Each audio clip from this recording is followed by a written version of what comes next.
Hi guys, and welcome back to another World Painter tutorial. So what we're going to be doing in this episode is actually going through the basics of World Painter, how to set up, how to get custom brushes, and how to basically get started with making your own maps in Minecraft. I'm going to be doing a whole series of these videos, so make sure to check the description. There's going to be a playlist which you can click on, which is going to be the brand new fresh series for 2019. And yeah, we're going to continue with that. But the first thing we're going to need to do is get some custom brushes. Now, there are some brushes that you'll find in World Painter which you'll have after you install it. So yeah, do make sure you install this first, of course, otherwise you're not going to be able to get anywhere. It just runs a nice little simple installer, so I will put a link in the description to that. But yeah, you do have some basic tools, but they don't look great. So if we're, for example, raising up terrain and things like that, it's always very, very circular. So what I do recommend you guys go and check out is this guy called Genzon Gaming, who is one of my subscribers. He actually put together a really good kit, so there'll be a link to this Twitter post here. If you click on that main link, it'll take you over to the starter kit. And there's some really good kind of bits and bobs on what you should actually do with World Painter, but there is one really cool thing, which is a custom brush pack. Now this is the best custom brush pack I've actually seen, so do click on that link. It'll bring you to this Dropbox and just press download. So how we actually get this into World Painter and what these actual custom brushes do, they're essentially a set of different like mountains and rivers and all these different types of terrain which you can then use as brushes to make really good looking terrain. So how you actually put that into your World Painter, if you go up to the top here and you go onto Tools and then you click onto Open Custom Brushes folder. This will open up your app data wherever where it is, and you've got this brushes folder. What I'd then recommend doing, of course, oops, there we go. Let me try and find that. Is actually go to your downloads, wherever you downloaded that whole file. Grab the brush master file, whatever it's called. Be some sort of raw document. So if you haven't got WinRAR, make sure to go and grab WinRAR. It is free. And then all of these folders inside here, copy those into that World Painter folder. And what this will do is it will add in a load of different brushes. The way that this works is every folder within this brushes kind of like main folder will end up being a tab in World Painter. So it will separate everything out really nicely into these different sections. Now you'll notice they don't appear on this side. So close World Painter. And then you just need to reopen it. It's as nice and simple as that. But yeah, there's lots of different brushes in here. Feel free to move them around. And of course, if you do want to make your own, you can do so. Genzon's kit actually does explain how to do that as well, so go and check that out. So what we'll actually have now, as you can see on the side, is all these different kind of caves. So all these different tabs have now appeared, which means we've got the basic brushes, and then we've got all these other really good looking ones as well, which is really cool. So how do we actually go about starting a brand new map? Well, you just click on New. I don't recommend you just start with this because you don't get to set a lot of the settings. So if you click on New, what we're going to call it is YouTube @1. You'll get the different map formats. Don't worry about this too much. 1.2 to 1.12 is Anvil. That is the latest that we've got so far. And you actually get different sizes as well, so sizes of maps. I'm actually going to keep mine. Well, actually, I'm going to change mine to 1000 by 1000 blocks, or 1024. You can select circular world. I don't worry about that. The height that's there, it can only be up to 256. I'm pretty sure there was something else when you did. Yeah, it's with MC Region that you can actually do something else with those kind of heights.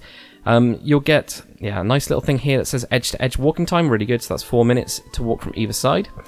Topography, I typically go with flat. I just prefer it that way. The water level, I'm actually going to lower that. The default for Minecraft is 62. So if you wanted to make a map that will say, for example, using an actual existing seed, and you wanted to kind of generate that naturally, you should actually leave that. But if you're going to be just having an actual map that is all custom, you don't need to worry about it. I usually put this down to 50, and the reason being that then you get that you only get an extra 12 blocks, but it does look quite good on mountains. And then you actually get the default level that actually starts off with. I'm going to put that all the way down to 1, surprisingly. So that means we've got a water world. You can, of course, click this if you want lava instead of water. I don't. And also beaches, I'm not interested in that at all.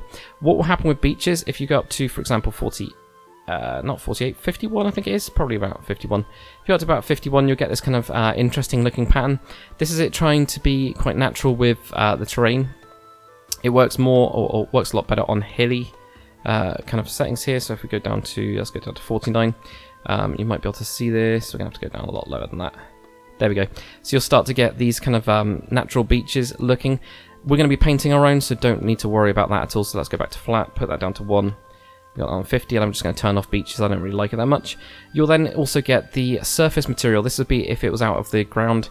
The grass layer does have the actual tall grass type blocks on it. Bare grass, of course, is just the grass block. So those are the two. We are going to go with sand, though, because I want it underneath the water. I want to start with sand. If you are using mods and you want to use World Painter, you can tick this extended block IDs. However, don't worry if you've already created a map and you haven't got this. So I'll show you where to do that. You just click on create and that will go off and create a map. If you are building a bigger map, it will take a little bit longer. Now, like I was saying to those people that are using mods, if you did want to turn on extended block IDs, you've got them down here. You can just tick that. And if you want to turn it off, you can just turn it off like that. Nice and easy. So if we go through a couple of different tools, the main one that you're going to be interested in for creating the base map will be your height tool. So if we click on this one, this will raise and lower the terrain. We're then going to go over to our custom brushes. I'm actually going to move this down a little bit, I think. Here we go, let's try. Okay, apparently it doesn't want to move down at all. Okay, that's fine. So it doesn't want to move down at all. Well, can we move it out? Yeah, no, not so much. Right, we'll just grab a nice mountain. Let's go for mountains. We'll go with this one. If you scroll the mouse wheel down, that'll make your actual kind of brush bigger. And if you scroll it going upwards, it'll make it smaller. You've also got this kind of sidebar down here, which is has got the intensity on. Intensity is really important. It's how strong is that brush. If you shove it up to 100, it'll make it really quick. So if we just shove that in there and we just click with a left click, it'll start growing. If we just undo that. If we had it on, say for example, like 14, it's going to take a lot longer to get to that same point. So it gives you that kind of precision. So do use these. We just undo that again. You also get a rotation. So this is where I can't really see it that well, which is very bizarre. So if I can get that onto, there we go, let's get onto there. I'm going to move it all onto this side because I end up using all these brushes all the time anyway. With rotation, this will be the actual rotation of the brush. So each of these, as you can see when I actually turn that, it does get rotated. And you can do this also by holding down the Alt key and then actually scrolling the mouse wheel. So if you scroll upwards, it will go to the left. If you scroll downwards, it'll go to the right. So this is really, really useful to actually turn that. So it's pretty good. You've also got a load of these other options down here. We're going to be talking about those in a bit. But for now, what we're going to do is we're going to build a very, very simple little island. So we're just going to basically push down on this with our left key. So left will raise the terrain, and if you press the right key, it will lower it. Those are the two kind of simple things that you need to remember. So we're just going to raise out of the ground a very simple little island. Like this. Now if you do want to view it, what you can actually do is you can go onto view and you can go and show 3D view. It is a bit laggy if your PC isn't that good. It will be really laggy, but we can actually see that we've actually got like a nice little simple island at the minute.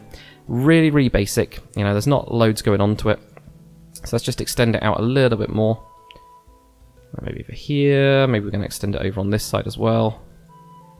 There you go. So get this kind of strange kind of triangular shape going on with it. That'll do for now. So if we go for a different brush, we're actually going to put in like a little bit of a mountain here. And I'm actually going to make my brush go smaller as I go up. And I'm also going to rotate it and also switch over to another one as well. So there we go. So we're raising that up and that will give you hopefully a nice little mountain. There we go. Look at that. So a nice little basic mountain. If you're wondering how high everything is, because you will hit the height wall at some point, if you hover over it, down in the bottom right, you'll actually see down here, in this little box here, the height. So we can see that that's 181 out of 255. So that's how high it is. So we can actually go a lot higher. I'm not really too worried about going up that much higher, so I'm not going to do that. So let's go on to some other tools. You can use, for example, a flatten tool. What that will do is it will take that height and flatten it out like that. I don't use this one loads. It's quite useful if you want to smooth out an area. But what we are going to use instead is this at or below. So we're actually going to build a little bit of a cliff around this side. So let's go for hovering over it. We're going to go to height of 60 is what we're going to do. At or below 60 blocks. And if we just zoom in, what I'm going to do is actually bring this out here. You can see this kind of, oh, this does not look good. So let's go for at or below, probably around 65 then. I think it's because some of those blocks are a little bit higher than the others. There we go, that looks a little bit better. So we can get something like that going on. So if we have a look at that on the 3D view, there we go, like that. And we can zoom in on the 3D view as well by using the mouse wheel. And you can also rotate. It's really, really good Some great tools within World Painter. Oops, I need to rotate a couple of times and do it the same direction. There we go. So we get this kind of like weird looking thing here. At the minute, it does not look very good. So that's how you could do cliffs very, very quickly. I'll go into some cliffs and better techniques later on. The minute we're just kind of whipping through.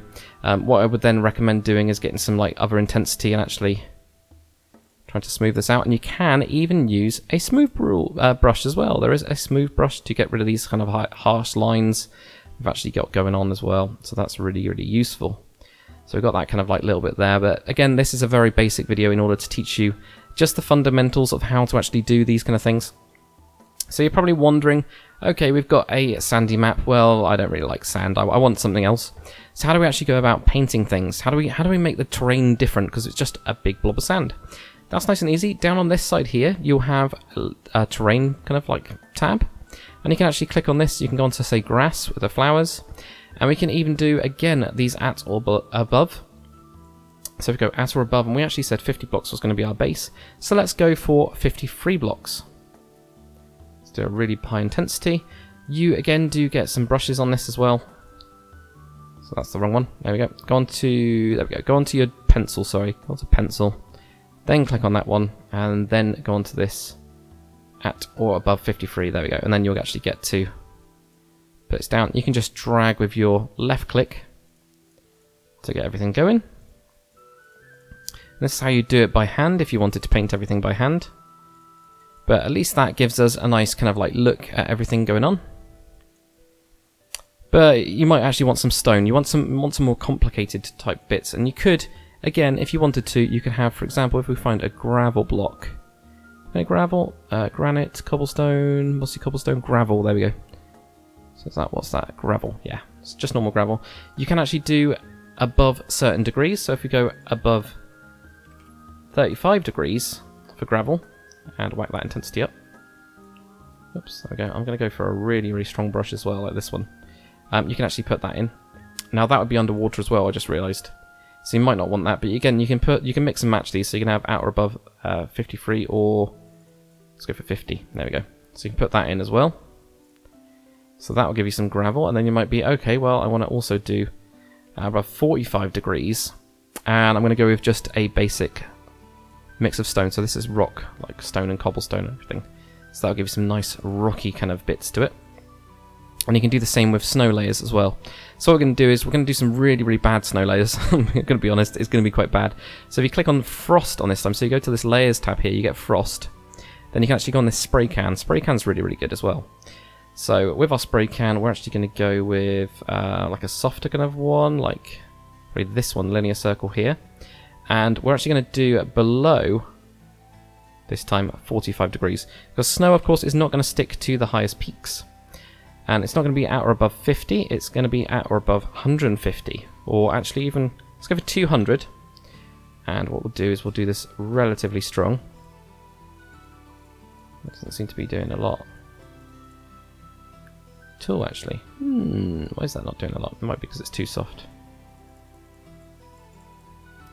Low 45 degrees, 35 degrees, above 200. Ah, it's because our mountain isn't that high. Okay, that's why.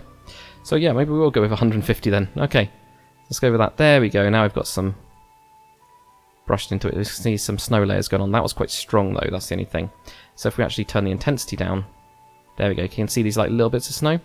And then we can actually go for, and it might be even worth, let's start with an even lower one. So 120, what we're going to do, get the intensity right down, do some dotting on that. Not even that much actually, like that with our spray can. We're then going to go to 150, and again not with 100%, but we'll do 18. We'll have a little bit more. There we go. Nice little simple bit of kind of painting on there. Now if you want some trees, you can get the default trees. We will be going over custom trees in another episode, but so deciduous is your kind of like oak forest. We've also got pine as well, obviously got jungle. If we just go for pine for this one, click on that. We again can paint it just like normal. I'm actually going to go for the pencil tool. And what I'm going to want is that trees start from about 75 blocks. So at or above 75 blocks. But they're actually going to be below about probably about 120. So it's only going to be that, and it's going to be below this 35 degrees again, so it's below this gravel layer that we put in. And we could actually just paste those in, and the intensity on these will depend on how many trees you get. So you can actually have it really, really low intensity around this here. Like that. So we've only got a couple trees around there, but maybe we want to actually boost it up on this side. Maybe not that much. Just went from like 15 intensity to up more. There we go. So we're just going to do some soft bits around here. So the mountain on this side here has a lot more trees, so that'll do for that. So what we can also do with a lot of these brushes, you can actually do something called annotations. Annotations are really, really useful. So again, if we use our pencil tool, and actually we'll go through this on a bit more of a planning, but I will just show you very quickly. The annotations are really, really powerful if you're wanting to plan things. So for example, if you're on a river and click on the tab down here, it's same kind of colouring part of it, and you can apply the exact same rules as you've had before. But you could, for example, if you want a river like going down there, you could then mark it on the map, and you can actually even get those to render on Minecraft. It's really, really useful. So you might go, I want a river down there, or something like that. You could actually do, or winding, whichever way. Really good for planning. I'm going to go through that in a later episode. So if we go for this button down here, this is actually where we change the spawn. I'm going to change the spawn right to this corner over this side here. Now I am going to do one other thing before we actually render this out, which is I'm actually going to feather the sand layer as well, because at the minute it's quite strong. So if we go for example, back onto our spray can, go onto terrain, there should be some sand. Where's the sand? End sand? Desert sand? No, we just want normal sand. Where are you? There it is. It's right up there. Right at the top. Bare sand, because I don't want any cactuses or anything like that. So we're going to go for at or above 50. And it's going to be below 35 degrees, because that's where our gravel layer is. It's going to be feathered, and it's also going to be at or below 53 blocks. Okay. We should get a nice spray can here. There we go. Look at that. So what we can then do is we can actually go around the coast here, and we can actually smooth this out so that we get a mix of that going in. Now feather, all it does is it just goes up a couple more blocks. Oops, don't want that there. There we go. It's a couple more blocks in order to make it look a lot more natural. So allow, at least you don't get this hard line where you just suddenly get a block and then the next couple of blocks it goes up. But as you can see here, it won't be over that many. So I don't know how many blocks it actually does, but it's really, really powerful. Really, really useful. I'm just going to do it very quickly on this first map, because I'm sure you guys, when you're making the first couple of maps, don't worry about them too much. It's more about learning all the techniques and learning what works and how it works, so that you can then apply it later on to other bits and bobs. There we go. So that right there has now got us a nice feathered beach. So we've got some very basics. We've got a nice kind of like mountain, and we've got some cliffs on this side, which are going to look hideous, but it doesn't really matter. So how do we actually go about rendering the map? So if we go to File, we can then go to Export, and export as a new Minecraft map. And then find your saves directory. In my case, I'm using multi-MC, so mine's in there, and shove it in your saves. Give it a name. YouTube Ep1 sounds quite good to me. Top minimum layer, minimum depth, all this kind of stuff. Don't worry about that. Keep steep terrain covered. Definitely do that. We've already painted those anyway, so it's absolutely fine. Underground material, stone mix, yeah, that's fine. You can actually go for quite a lot of different things with the underground thing. So you can actually go with resources, for example, to get your ores. Bottomless world, we do want a bottom on our world, and we don't want a border with it. You can actually get like a water border around it. So I'm going to do a little water border, and the border size is going to be 128. It has to be multiples of 128, so that's going to be the minimum. And you also get a seed. You can choose the seed or change it. So what else we got? We've got chasms and chasms. I'm going to be talking about this a little bit later with all the different cave layers that you can do in Minecraft, in World Painter. Really, really good. Resources, we're going to go with resources everywhere, so that will give you your gold, iron, coal, all the different ores will be in there. You can change all the percentages. You can even change where they spawn as well. So you could, for example, if you had some mountains on your map, you can make it so diamonds are right at the top of mountains, or gold is at the top of the mountains. So they become even like scarcer resources. So you don't have to dig deep. You actually have to go and find a mountain and actually mine the top of the mountain. So you can then turn up that percentage. So there's loads of diamonds right at the top, but there's none anywhere else. Or you make it like rarer to be somewhere else. So we're going to leave that. Other layers, this is where you do get everything. You can get frost everywhere. Smooth snow is really, really good. I totally recommend doing that, as well as the frost underneath the trees. We haven't got it on this, but really, really useful. And like I was saying with those annotations, you can actually export them, and there is just a button for it, so you don't actually have to do it. Custom layers, we're going to go over in another episode as well. So there we go. So that's what we've got here. Include a chest of goodies. I'm not too worried about that. I'm going to switch my mode over to creative. I'm going to allow cheats. The world type as large biomes, that makes sense. Difficulty as peaceful makes sense. I'm going to turn off structures. They can spawn randomly. You will find that I can't remember the sea type one, but whatever the sea one is, if you've got an ocean world, which is most of these seeds are, it will randomly just spawn in your actual kind of like place, especially if you lowered the water level, it will really pop up. So I do recommend turning that off because it can get quite messy. And then again, you get the map format as well. So export everything is really, really cool, and also export selected tiles. You can actually go and click on this and just say, I just want to see this bit. So this is really useful if you've got a huge map. You don't have to render it out the entire map. Instead, you can just choose bits of it. I'm actually just going to clear it. I'm going to go for export everything, and then you just do what you normally do, which is do the export button, and then you just let this go off.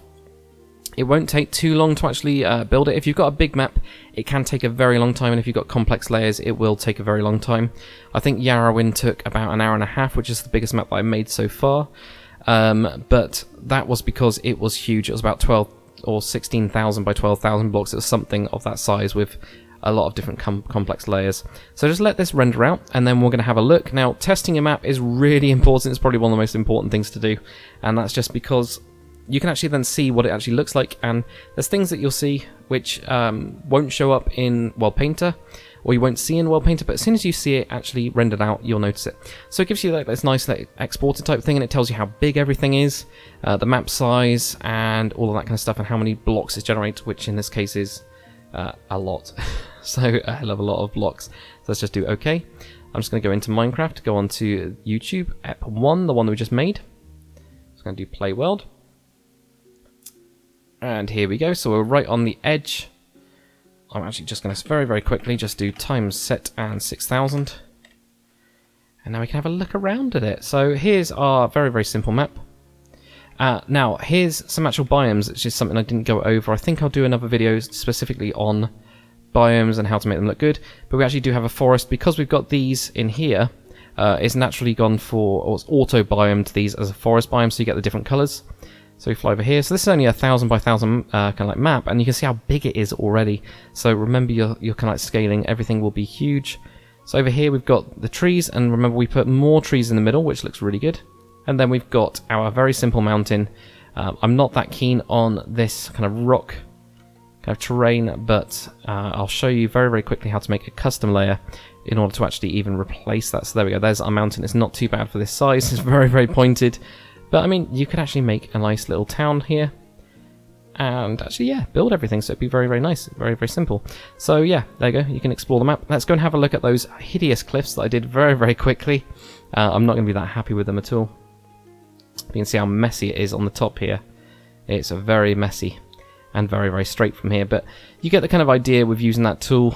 You just have to be a lot more careful with it. I will go over in a more specific video on how to do it well, because it's one of those things that you just have to practice at, and there's a couple different techniques that you can use to get that good. So if we just exit out of this, pretty good. Let's show you guys how to make a custom layer. So custom layers are really important because it allows you to effectively have very, really, really nice looking terrain, because you've used blocks that you wanted to use rather than just using this default pool, and this default pool is pretty good. So what you do is you click on terrain on the side here, you then click on the add new custom terrain, and create custom material. So what you get here is a nice custom material. So what we're going to do is we're going to call it our stone mix, and you can give it its own color or let it generate already. You get the choice of simple or you get complex. Always go for complex, because you're not going to want it to be just one block unless you want it just to paint with wooden planks, for example. We're not interested in that, so we're just going to go on to complex. You do get these noise and blobs. I'll show you what that does in a second. And then what you get to do is go on to the block IDs. So I know this is kind of disappearing in the future, block IDs, but for now they are still there, at least in the 1.12, which is what this is kind of updated to. So we're going to have normal stone, which has got a data value of 0. And then going to get another stone, which is going to be 4, I think, is andesite. Pretty sure andesite's 4. Oops, I didn't want that. Press 4 and then press enter and it should go in. And also we're going to have some cobblestone mixed in as well. Yeah, so I have some cobblestone mixed in.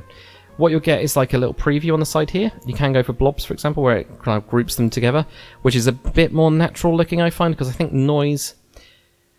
It depends, actually. It depends on what you kind of want. So, yeah, actually, we might go for noise for this because it's very different. Layers, if you're wanting to do some, like, Bryce maces with different colours striping across, you can use the layers. Really, really good. Really good for it, actually. So, yeah, and you can get a load of variation with those. But I'm going to go for noise on mine. You can then get the count, which is the percentage of it. Most of mine is going to be normal rock. And then I'm going to have a little bit more... Probably, yeah... Okay, let's go for 4 of that. And the cobblestone, I'm only going to have a little bit of cobblestone. And just do OK. So you're probably going, damn, so how do we actually go and replace that stone layer? I just want to do it in one go. You can actually go to edit and do global operations. This is one of the most powerful things you can do. So fill with terrain type. What you'll then get down here, there we go, our stone mix. Hey, there we go. Always good when you can find it. And you can actually do only on terrain. We should, on more, be able to find rock. There we go, found rock. So you can then do that, and you can just do go. And what that should have done is replaced everything with everything. So there we go. So you can see it down the bottom there. So it says terrain custom 1. So what we'll do is we'll export this. And we'll see what it looks like. And hopefully I've got andesite right as its data value. If not, it might look a little bit weird. But you can always change that later on and then it'll get rendered at the end. It's really good, actually. Saves you a lot more time. So there we go. Let that render out. So what I'd like you guys to do anyway, because it's already been quite a long video for this basic kind of thing, is practice. Make your first little map. Make a 1K by 1K map. And play around with a couple of techniques that we've actually used. The other thing I want you guys to do is actually post in the comment section below the kind of things that you want to learn. So far I've got planned is a lot of bits and bobs on mountains specifically, cliffs, rivers is a really, really big one, and planning as well. Planning is going to be one of the next things we go over because it's kind of core to everything that we're going to be doing within World Painter, really. Planning is very, very important. So let's just have a very, very quick look at the map, but do let me know in the comment section below what you guys would like. I should have moved the spawn, it would have saved me a lot more time. But I can already see bits of, pretty sure I saw some cobblestone appear just a second ago. Fly all the way over here. This is way 1K by 1K, still a big map. You can see the biome colours, so we will definitely go over that in another video. So I chose the wrong one. I got polished diorite is the block that I went for. So let's have a look. 1, 2, so that's 1, 2, 3, 4, 5 is the one I wanted. So almost by 1 block. But that's the way that you get custom type blocks in there if you wanted that. Yeah, it doesn't look that good, but that will actually do for this episode. Anyway guys, that's going to be it for this video, so make sure to comment, like and subscribe, and I'll see you guys on the next video.